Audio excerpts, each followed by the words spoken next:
naging isolated ang ilang lugar sa Cagayan at Isabela dahil sa mga umapaw na ilog dulot ng bagyong Christine.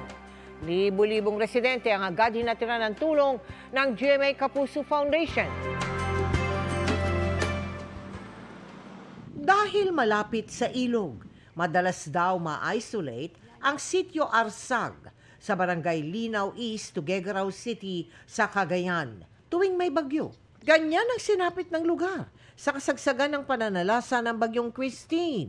Napaghandaan man, hindi pa rin nakaligtas ang ilang pananim. Gaya ng maisa ni Aurea na nalugi na raw ng 20,000 pesos. Nang Lunes, tapos bumigla yung uulan na ma'am. O ganun ma'am na sinabi na mayroon ng bagyo ma'am.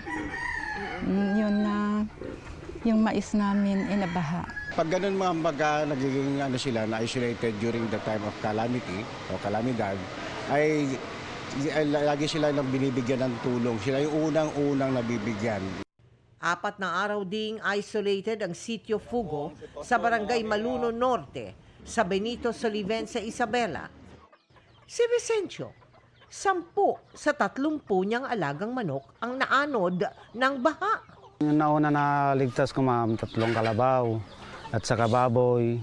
Yung manok, 10 hindi ko nakita. Gusto namin umalis, bigla umaano yung hagos ng tubig kasi hindi kami nakaalis dito.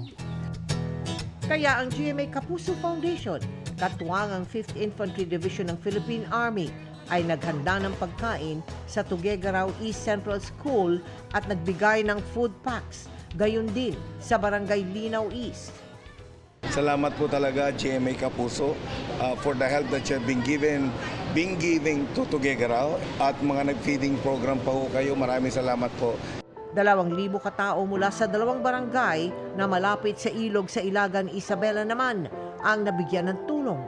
Sa kabuuan, 7,312 katao sa Cagayan at Isabela ang ating nahatiran ng tulong.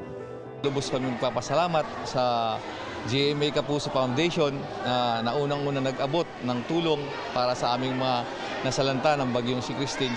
Baka po nais ninyong tumulong.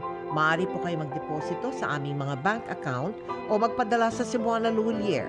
Pwede ring online via GCash, Shopee, Lazada, Globe Reward at Metrobank credit cards.